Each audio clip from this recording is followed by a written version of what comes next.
um modo de vida que é pautado na negação do devir, mas adora o ideal, é um modo de vida nihilista. Tá? Você pode adorar a Deus, adorar os valores mais incríveis, né? Você pode até ser um ecologista devoto de um planeta limpo, desintoxicado, etc e tal, e ter uma vida de merda, ter uma vida triste, fraca, miserável. Em que sentido você está ajudando o planeta? Se você mesmo está intoxicado, você não faz a própria ecologia do teu corpo e da tua mente e das tuas relações. Você vai querer salvar o planeta? Né? Então, assim como a gente vê muita gente de esquerda, né? E olha, eu sou totalmente de esquerda, tá? Mas eu não paro de fazer crítica à esquerda também. Muita gente de esquerda movida pelo ressentimento. O inimigo é o outro, o inimigo é o capital. Claro que o capital é inimigo, mas eu não combato o inimigo indo contra o inimigo. Eu combato o inimigo por efeito de uma composição com forças realmente afirmativas da vida, de uma vida ativa, criadora, né? E não de uma vida reativa, certo? Uma vida reativa é aquela que tem no seu horizonte um não. Ou se você disser, ah, mas eu não tenho não, mas pode ter uma sombra. O que é uma sombra? Você, por exemplo, isso que a gente diz aqui, você, na medida em que tem uma vida separada do que pode. O que é uma vida separada do que pode, segundo a nossa definição inicial? Segundo a primeira captura do desejo? É você confundir a potência de acontecer, ou melhor, reduzir a potência de acontecer com o que te aconteceu. Tá? Só que o que te aconteceu é uma parte, é uma parcialidade da existência. Imagina então da essência. Então eu estou escondendo a minha essência, que o que é a minha essência? A minha essência é a minha realidade virtual. É uma parte, como diz Spinoza, da natureza naturante. E a minha existência? A minha existência, ela acontece, né, que ela é uma zona de passagem da minha potência. Então, essa zona de passagem, na sua máxima abertura, ela faz com que a minha potência seja uma potência de entrar em acontecimento. Se eu entro em acontecimento, algo me acontece e cria um resultado em mim que se confunde ou que me confunde com o que eu me tornei, com o que me aconteceu, não só eu me separo da minha essência, ou seja, da minha realidade virtual, e aí o meu desejo vai virar desejo de alguma coisa que ele não tem, é desejo concebido pela falta, entende? Não só, então, a minha existência vai se separar da realidade virtual, da essência, como também a própria existência vai ser parcializada. Ela não vai ter abertura plena, não vai ter o sim pleno. Então, se eu me confundo com o que me aconteceu, isso que me aconteceu projeta uma sombra no devir. Vocês entendem essa parte? É sutil isso, tá? Que eu me confundo com o que me aconteceu e o meu desejo deseja a partir dali. O meu pensamento pensa a partir dali. O meu corpo se move a partir dali. A partir dali o quê? Do limite, que é o meu estado afetivo, que eu me tornei. Esse limite se interioriza e se projeta. A projeção desse limite gera uma sombra no real. Essa sombra do real é o que eu chamo de não. É um não ao devir. Mas aí você diz, mas Luiz, mas a pessoa segue em devir. Segue em devir. Mas todo devir é como que manchado por essa sombra. Sombreado por essa projeção. Né? E significa o que essa sombra? Que nós desconfiamos do devir. Ela é o princípio de desconfiança do devir. Né? Na medida que desconfiamos do devir, o devir que é sempre surpreendente, que é sempre algo que não tem finalidade, portanto, eu não sei qual é o fim de algum processo de devir, se torna ameaçador para mim. Para mim, que me separei da minha potência de acontecer plenamente. Tá? Então, a sombra vai ser um auxílio, vai ser uma muleta. Eu projeto a sombra para dizer assim, opa, peraí, tudo que vem do devir, eu tenho que ter uma desconfiança. Pode se compor comigo ou pode me destruir. Certo? Aqui eu deixei de afirmar o devir. A negação se torna mais importante que a afirmação. Vocês percebem como é sutil? E como isso é inconsciente? É desse inconsciente que a psicanálise fala? Quer dizer, aqui é apenas um aspecto de vários inconscientes. Mas esse aspecto, ele atravessa todos os inconscientes que estão capturados ou separados do que eles podem.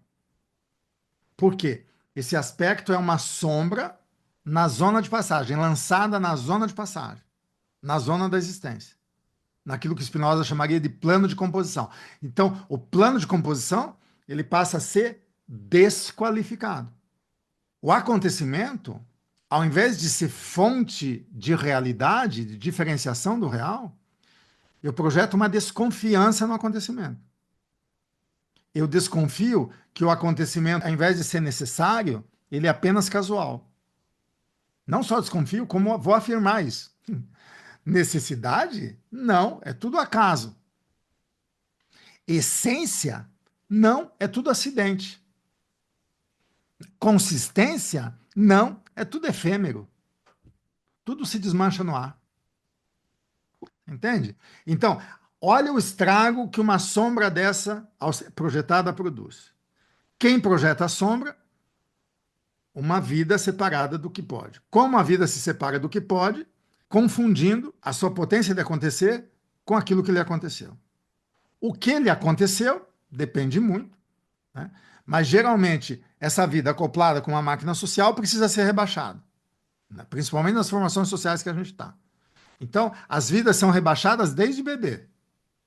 É por isso que o Édipo não é que é uma mera ficção, ele é alguma coisa, mas ele é um meio de rebaixar o desejo desde bebê, né?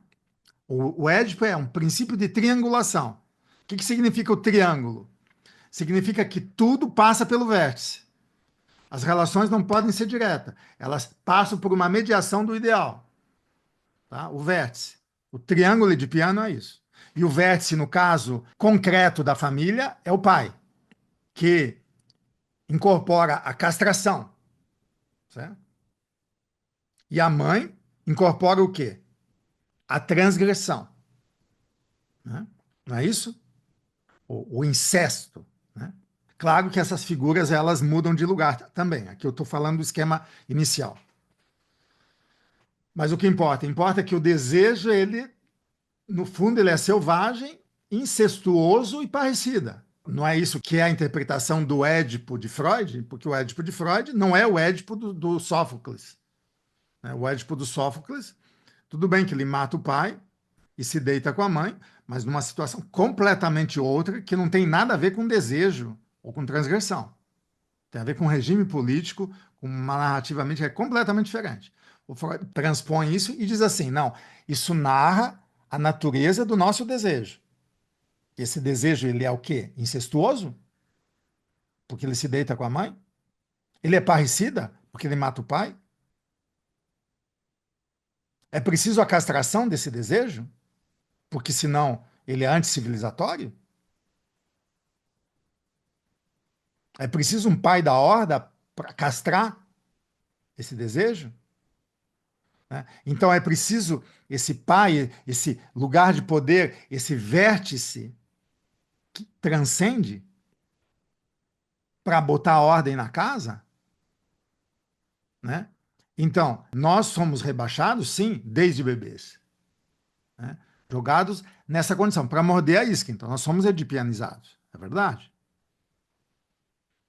Mas isso é um produto de uma máquina social datada, que começa no século XVIII, XVII, XVIII e XIX, ela se instaura definitivamente. Essa máquina funciona. Até hoje ela funciona. Vai durar para sempre? É claro que não. Tudo que nasce morre, né? Então, esse é um modo moderno e contemporâneo de vivenciarmos esse desejo aprisionado na máquina familialista. O rebaixamento, ele faz parte da confusão daquilo que a gente se tornou com a nossa potência acontecer, dessa redução. Tá? Então, isso é operado em todos nós. Isso que a psicanálise chama de recalque, né? A gente fala dessa outra maneira. Então, eu queria ver se o psicanalista fala desse ponto de vista, né? Quando ele vai falar de esquizoanálise. E isso é apenas um dos elementos, tem um monte de outros elementos, né? Como a gente falou da noção de vínculo, da noção de transferência, né? Da análise dos sonhos, sem falar que o inconsciente são múltiplos os inconscientes. Não existe um inconsciente só. Não existe o inconsciente. O antiédipo já inicia assim: o erro foi ter dito o isto. O que, que é isto? Isto é inconsciente. O erro foi ter dito o inconsciente. Não existe o inconsciente. Existem inconscientes. Existe uma multiplicidade de forças que operam antes da consciência. Inconsciente não é que falta consciência a essa realidade, é muito ao contrário. Essa realidade excede, ultrapassa a consciência e não é apreendida pela consciência. Então, a esquizoanálise não vê o inconsciente de modo negativo, muito ao contrário. O inconsciente é uma positividade, é uma fábrica, é uma usina. É aquilo que o próprio Deleuze diz do Spinoza, por exemplo. Há um pensamento que ultrapassa a consciência que temos dele. Há um corpo que ultrapassa o conhecimento que temos dele. Então, o conhecimento que temos do corpo, a consciência que temos do pensamento é a nossa caixinha da consciência. É quando a gente só colhe os efeitos e não apreende as causas em nós. Então, bom, a vida é rebaixada, é separada do que pode. Ela necessariamente começa a projetar sombras. Tanto é que, se você observar como é que foi a tua vida desde o nascimento, geralmente você vai dizer assim: ah, eu sempre vivi assim entre o que foi e o que vai ser. Não é assim que a gente vive? Entre o que foi e o que vai ser. Entre a memória e a projeção ou a antecipação. E o presente? E o acontecimento enquanto acontece? É o que menos importa. Eu dizia antes, então, a gente faz do acontecimento não uma necessidade, mas um acaso. Não uma essência, mas um acidente. Não a fonte da consistência, mas a efemeridade, aquilo que desmancha, que desaparece, que não tem consistência. E é justo o contrário. Então, a esquizoanálise volta para o plano do acontecimento, que é o plano dos encontros, segundo Spinoza, que é essa mesa onde os deuses jogam os dados, segundo Nietzsche, a mesa do céu e a mesa da terra, né? Ou seja, é na zona de passagem da existência, é aqui que nós lançamos nossos dados, e é aqui que tudo se passa. Né? E essa existência não tem nenhuma deficiência em relação ao plano da essência. E o plano da essência não é que ele vem depois, como dizem os existencialistas, ele coexiste com a essência, com a existência. Essência e existência são coexistentes. Essência para nós é realidade virtual, existência para nós é realidade atual. São os dois aspectos do real, essência e existência. E no plano da existência, você tem uma zona de passagem, aonde as coisas se efetuam. É o ponto de vista do ato. E no aspecto da essência, você tem uma realidade virtual, né? Dos seres de tempo, dos seres de potência, né? Que é a realidade da própria potência. Então, a realidade do ato é a realidade da potência, a potência em ato. Né? A potência em ato, ela é um corpo, que não se confunde com o corpo orgânico, ela é um corpo sem órgãos, no sentido de que é um corpo sem forma, mas não é só um corpo, ela também é um pensamento sem forma. Então, nós nos servimos para nos referir a um corpo sem forma, de matéria de conteúdo. Um pensamento sem forma, matéria de expressão. Um grau de potência, que na verdade é pensamento e corpo ao mesmo tempo, matéria intensiva. Então, a gente não trabalha com dicotomia, com sistema arborescente, com sistema binário, com dialética. É um pensamento essencialmente pluralista das multiplicidades e que opera pela pura afirmação. Quando a gente faz a crítica, a gente não faz a crítica jogando contra o outro, primeiramente. contra o outro é resultado de uma afirmação maior. Por isso que não é uma crítica ressentida. Então, quando a gente fala contra a psicanálise, é um efeito da afirmação do elemento esquizo. Então, eu dizia, a esquizoanálise é uma análise esquizo, é uma análise do elemento que é o desejo, que é esquizo. Por que o desejo é esquizo? O que é esquizo, essencialmente? Esquizo é um elemento diferencial. Ele é a própria diferença, é o próprio ser da diferença. É a própria natureza da diferença. Não é apenas uma diferença de natureza. E a gente viu isso um pouco com Bergson, não foi?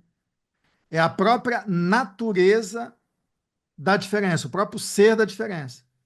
Porque se a potência é em ato, a potência não tem forma, e o ato é o elemento que atualiza ou diferencia a potência, nesse movimento de diferenciação da potência, a potência se torna diferente do que era, enquanto essência.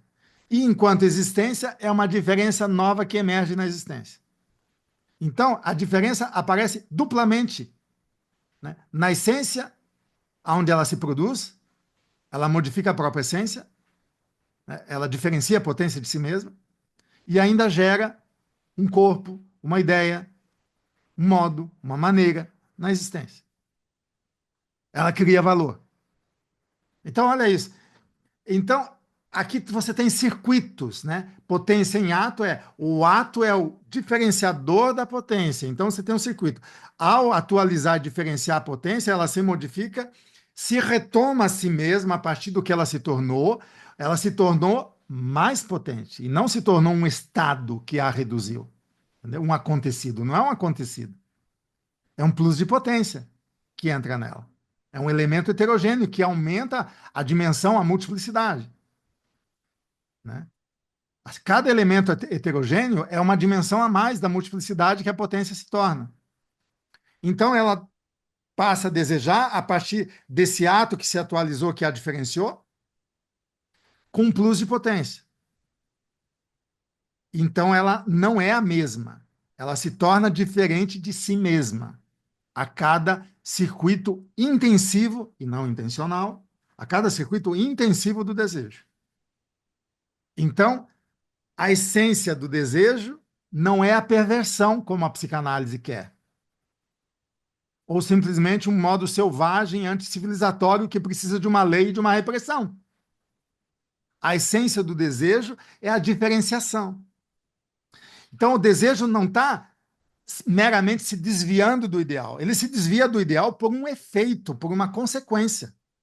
Não porque ele é perverso. Porque ele não seria desejo se ele se ligasse a uma coisa pronta, a um ideal. O ideal é um lugar para uma finalidade do desejo. Não, a essência do desejo não tem finalidade. O ser do desejo, o elemento esquizo do desejo, é um elemento que o torna diferente de si mesmo. Ou melhor, ele é a linha de diferenciação da potência, que não para de diferir de si. E quanto mais ela difere de si, mais ela enriquece, mais ela se potencializa, mais ela se preenche de intensidades e de afetos ativos. Aonde que a psicanálise fala isso? Quando a psicanálise fala de pulsão, ela fala de pulsão de vida? Fala. Fala de pulsão de morte? Fala. Pulsão de morte? Faça meu favor. Instinto de morte, pulsão de morte. Tudo bem, não é instinto, é Trieb em alemão, é pulsão, tá bom, é pulsão. O que é a pulsão? A diferença do instinto é que ela começa num elemento cultural, num horizonte cultural, e não mais no horizonte biológico animal, como é o caso do instinto. Tá bom? Bacana, fez essa diferença interessante. Então, o conceito de pulsão ele pode ser interessante. Eu posso aproveitar? Posso. Mas desde quando haveria pulsão de morte? Só quando a vida está capturada. E mesmo aí, quando ela está capturada, e, por exemplo, alguém se automutila, ou se suicida, ou mata alguém, ou gera uma destruição. O que, no fundo, o desejo quer? Destruir o que exatamente? Ele quer destruir o que o aprisiona. o que o rebaixa, o que o captura. E nessa medida, quando ele está separado do que pode, ele confunde o inimigo com o outro, ou consigo mesmo. Ou aí ele mata o outro ou se mata, ao invés de ele matar os maus jeitos. Entendeu? O inimigo é um fantasma projetado no outro, ou em si mesmo. Né? Então, não tem pulsão de morte. Tá? Então, a esquizoanálise ela é essencialmente afirmativa, ainda que ela tenha uma alegria na destruição. Mas a destruição alegre da esquizoanálise é como a alegria do trágico. O que é a alegria do trágico? É quando você destrói tudo aquilo que rebaixa a vida. Essa é a nossa alegria. Então, nós nos alegramos com a destruição daquilo que captura, que rebaixa, que oprime, que viola, que sabota, né, a vida. Então, eu assim gosto de dar nome aos bois. Esse tipo de pensamento, esse tipo de clínica.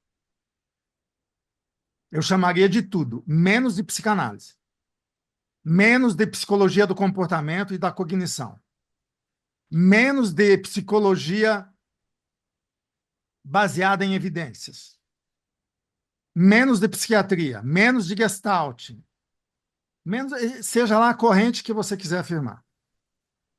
Porque eu não vi até hoje uma psicologia, uma psiquiatria, uma psicanálise que falasse dessa maneira, que pensasse dessa maneira, que praticasse a clínica dessa maneira. Né? Então, eu acho que é muito importante a gente marcar a diferença. Não porque a gente é sectário, não porque a gente quer briga, mas porque é importante fazer a diferença. Se as outras clínicas quiserem vir nesse sentido, que venham, sejam bem-vindos. A gente quer aliado. A gente está falando a favor da vida. Não é de uma escola, não é de uma corrente. Ah, a esquizoanálise é uma corrente sectária. Não é isso. Né? É uma maneira de pensar, de praticar a clínica, né?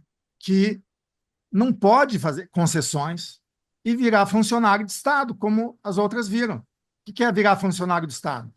É fazer com que as ovelhinhas do rebanho se adaptem bem a essa máquina social. Fazer com que as ovelhinhas desgarradas e as ovelhas negras voltem a se adaptar e sejam integradas, que o filho pródigo se arrependa e venha de novo aderir ao sistema e seja admitido e normatize a sua neurose. E abandone a sua psicose, a sua loucura, a sua esquizofrenia, as suas perversões. A gente, ao contrário, a gente diz assim, olha, você está na neurose, você não foi longe o suficiente, entre na psicose.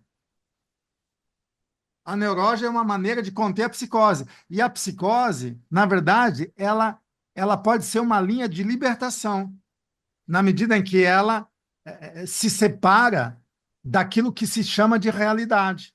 Se a realidade é a realidade de um regime discursivo, de uma ordem discursiva, de uma ordem linguística, de um regime semiótico, se quiser. Se a realidade é a realidade de regime de corpos disciplinares, por exemplo. Se a realidade é a realidade de um desejo assujeitado, de uma mente capturada, por que eu quero me integrar a essa realidade? Por que eu quero me adaptar a essa realidade? Por que eu quero me conformar a essa realidade? Por que eu quero ser incluído nessa sociedade? O que vai acontecer com a minha vida, com a minha mente, com o meu corpo, com o meu desejo, se eu for incluído e virar uma peça da máquina social? Uma função da máquina social. O que vai acontecer? Né? Então, não. Como diz o Zaratustra do Nietzsche, nós não queremos ser pastores de rebanho, e sim ladrões de ovelha. Então, o esquizoanalista que não for um ladrão de ovelha, ele pode se chamar de psicanalista, ou de outras coisas mais.